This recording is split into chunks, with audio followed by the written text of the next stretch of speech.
মেঘনায় দনাগোদায় অবৈধ বালি উত্তোলন অব্যাহত।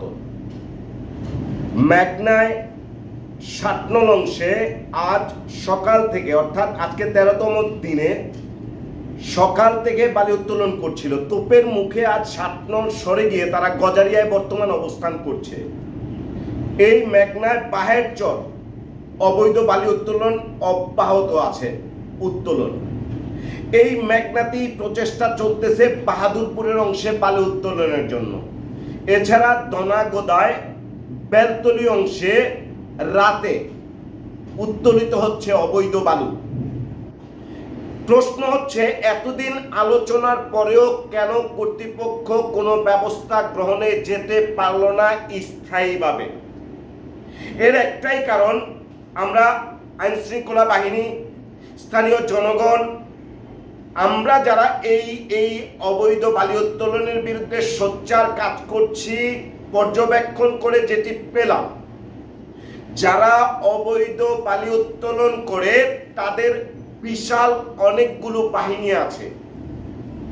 এই বাহিনীর আছে মরণঘাতী আগ্নেয়াস্ত্র। ফলে একদিন, দুদিন, ৩ দিন প্রশাসন, কর্তৃপক্ষ, এসিল্যান্ড, ইউনো যদি কেউ পদক্ষেপ নেয় তাতে তাদেরও জীবনের ঝুঁকি থাকে। নাম প্রকাশে অনিচ্ছুক গোপনীয়তার শর্তে আমরা প্রশাসনের একজন কর্মকর্তা থেকে জানতে চেয়েছি, কেন আপনারা এই অবৈধ বালি উত্তোলনে ব্যর্থ প্রশাসনিকভাবে? তিনি আমাদের জানিয়ে দিলেন, যারা বালি উত্তোলন করে তাদের মুখোমুখি অবস্থানে গেলে তারা যেভাবে দলবল নিয়ে সুসজ্জিত, অস্ত্র শস্ত্র নিয়ে সুসজ্জিত, তাতে প্রাণহানির আশঙ্কা থাকতে পারে। সেক্ষেত্রে তাদের অভিমত, এ ধরনের মুখোমুখি সংঘর্ষে নিহত হওয়ার চাইতে স্তব্ধ থাকা ভালো। এবং তারা এটাও বলছে, এই মতলবে কোনো কারণে তাদের চাকরি না থাকলে অন্যত্র তারা বদলি হবে। তাদেরও জীবনের মায়া আছে, তাই নিরাপদে রাখতে চায় তাদেরও জীবন। জেলা প্রশাসক বারংবার এটি নিয়ে সাংবাদিকদের প্রশ্নের সম্মুখীন হচ্ছেন। স্টিল নাও আজকেও জেলা প্রশাসক সাংবাদিকের সাথে এই বিষয়টি মত বিনিময়ে বসেছেন। ইউনোর সাথে বিভিন্ন এলাকাবাসীর পক্ষ থেকে আজও কথা হয়েছে। মতলব উত্তর উপজেলা যিনি প্রশাসন রয়েছেন ইউনো, তার সাথে এসিল্যান্ডের সাথেও কথা হয়েছে।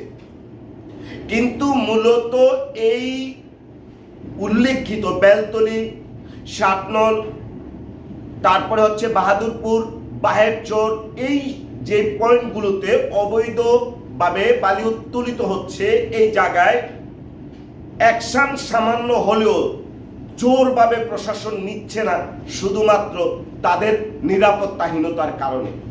এই জায়গাতে একটি বিষয় স্পষ্ট, যারা অবৈধ বালি উত্তোলন করে তারা কেন অপ্রতিরোধ এবং তাদের ক্ষমতা যে এত বিশাল, সেটি কিন্তু আর কারো বুঝতে বাকি নেই।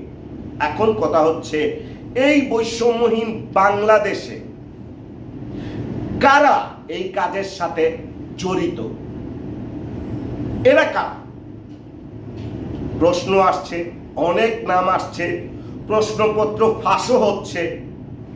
এই পুরো সিন্ডিকেটটার এত আধিপত্য, এত অহংকার, এত লিপ্সা, এত লালসা এবং এত মরণঘাতী চিন্তা ভাবনা, তারা বালি উঠাবেই, তারা মেঘনাকে খালি করবে, এটাই তারা ওয়াদা করে নেমেছে।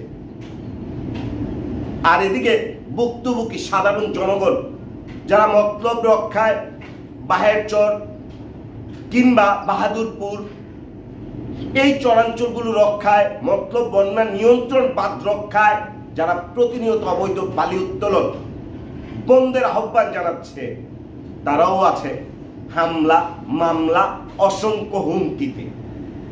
সমাধানটা কোন পথে? মেঘনা তো খালি হয়েই যাচ্ছে, আর কয়েকদিন হয়তো বাকি। গিলে খাচ্ছে এই দনাগোদা ৬৪ কিলোমিটার বন্যা নিয়ন্ত্রণ বাঁধ সেচ প্রকল্পকে। আর মতলববাসী যেন অসহায় আত্মসমর্পণ করে আসে। মুক্তির কোনো পথ নেই, সমাধান কি আছে? কারো কাছে? জানাবেন এই পরিস্থিতি এটা আর কতদিন চলমান থাকবে বা অব্যাহত থাকবে, নাকি এই রাষ্ট্রীয় স্বার্থে, এই মতলব রক্ষার স্বার্থে, এই মেঘনার নিরাপত্তার স্বার্থে বন্ধ হবে স্থায়ীভাবে অবৈধ বালি উত্তোলন, নির্মূল হবে এই উত্তোলনকারীদের সাথে সংশ্লিষ্ট মহল, সেটি এখন দেখার অপেক্ষায়। বিদায় নিচ্ছি, আল্লাহ হাফেজ।